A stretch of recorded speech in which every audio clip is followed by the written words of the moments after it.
Yəni bax, məhz yəni Bakıda biraz iqtisadi aktivlik kifayət qədər yüksəkdir. Bakıdan kənarda olan sahibkarlar bu vergi necə sezilir özlərində? Əvvəla qeyd edim ki, Azərbaycan iqtisadiyyatında bölgələrin payı kifayət qədər azdır və vergilərin yükünün böyük olması onlar üçün ağırlıq yaratır. Məsələn, kənd təsərrüfatı istehsalçıları üçün, fermerlər üçün kənd təsərrüfatı ümumiyyətlə vergi yükü çox deyil. Yalnız torpaq vergisi istisna olmaqla onlar bütün vergilərdən azaddırlar. İndi sual yaranır. Əgər bir sahibkar yalnız simvolik səviyyədə olan torpaq vergisi verəndən sonra başqa heç nə vermirsə, məntiqlə orada istehsal formalaşmalıdır da, orada xidmət genişlənməlidir, orada hər hansı bir işgüzar aktivlik artmalıdır. Biz baxırıq ki, əslində yalnız bir sahibkara pul verib kənara çəkilmək və yaxud da ki, onları birbaşa subsidiyalaşma var, bir də dolayı subsidiyalaşma var. Birbaşa subsidiyalaşma odur ki, siz vətəndaşa məqsədli dövlət proqramlarının icra olunması üçün ayrılan əvəzsiz maliyyə yardımlarıdır büdcədən, bu subsidiyadır. Bu birbaşa subsidiyadır, amma dolayı subsidiyalaşma da vardır ki, siz onları hər hansı bir vergi yükündən azad edirsiniz, əlverişli sığorta şərtləri yaradırsınız, hansısa bir logistik dəstək göstərirsiniz və dolayısıyla sahibkarın əldə etməli olduğu gəliri dövlət hansısa yollarla onun əlindən almır, əksinə onun özündə saxlamağa meyl edir. Amma bizdə görürük ki, birbaş və dolayı subsidiyalaşması olmasına baxmayaraq və vergi yükünün ağır olmasına baxmayaraq bizdə kənd təsərrüfatı inkişaf etmir. Deməli, səbəb maliyyə yükü ilə bağlı deyil, daha çox idarə etməklə bağlıdır.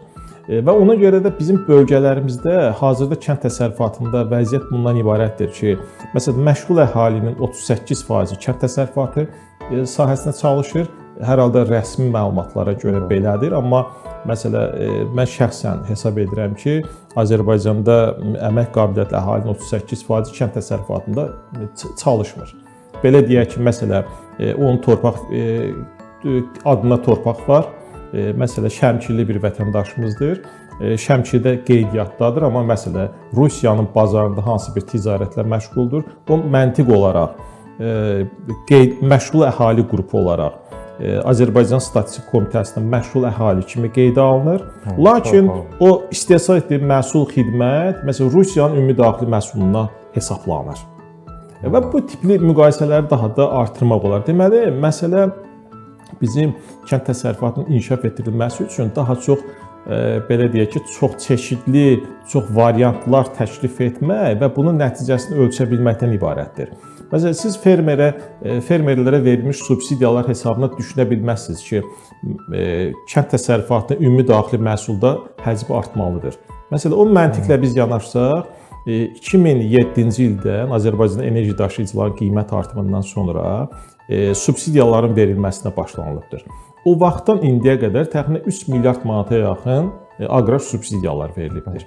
Məsələn, bu verilmiş aqrar subsidiyalar həmin vaxtda kənd təsərrüfatının ümumi daxili məhsulda payı 6-7% idi, indi də o nisbətdədir. Və bu dəyər yaratmayıbsa, deməli məntiqlə subsidiyalar effektiv olmayıbdır. Deməli, subsidiyaların başqa mexanizmlərinə baxmaq lazımdır ki, biz harda sərf edirik? Bu ünvanlıdırmı, yoxsa yox? Bizə taxıl əkənlə tütün əkənə eyni subsidiya vermənin mənası nədir?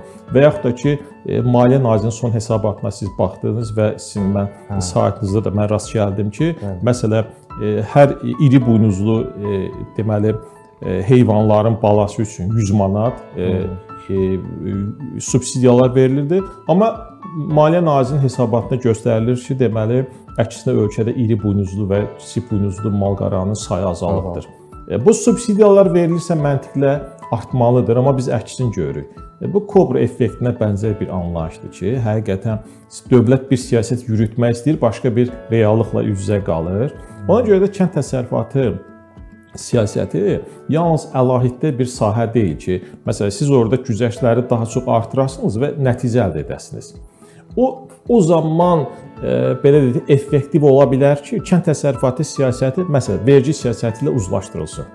Kənd təsərrüfatı siyasəti gömrük siyasəti ilə uzlaşdırılsın. Kənd təsərrüfatı siyasəti, məsələn, fiskal siyasətlə uzlaşdırılsın, monetar siyasətlə uzlaşdırılsın, qanunvericiliklə uzlaşdırılsın və bunlar qarşılıqlı simbiyoz formada tətbiq olunanda bu nəticə verə bilər.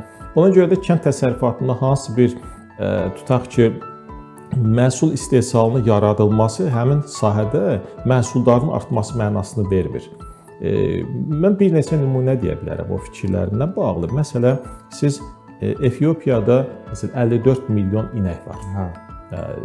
Və yaxud da Sudanda 42 milyon inək var. Amma heç bir ölkə, bu iki ölkənin heç biri kənd təsərrüfatının istehsal və ixracat üzrə belə deyək ki, tanınmış bir ölkə deyil. Amma məsələn, Hollandiyada 11 milyon inək var. Amma bütün dünya, az qala Avropanın əhəmiyyətli bir hissəsinin süd və süd məhsullarının istehsalı və ixracatı Hollandiyadan asılıdır.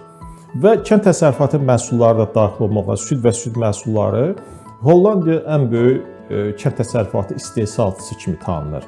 Və yaxud da ki, siz deyə bilərsiniz ki, kənd təsərrüfatını necə inkişaf etdirə bilərsiniz? Türkiyədən ən yaxşı məhsuldar sahələrindən biri məsələn Bursadır. Bursada 1 hektar ərazidə pomidor əkəndə siz 6 ton pomidor yığa bilərsiniz. Amma İsraildə bu rəqəm 40 tonun üzərindədir.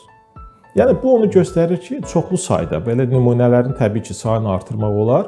Bu onu göstərir ki, siz kənd təsərrüfatında bir siyasəti həyata keçirmək istəyərkən, onun nəticəsini ölçülə bilən hansısa göstəricilərlə yaratmalısınız. Onu ölçə bilməlisiniz.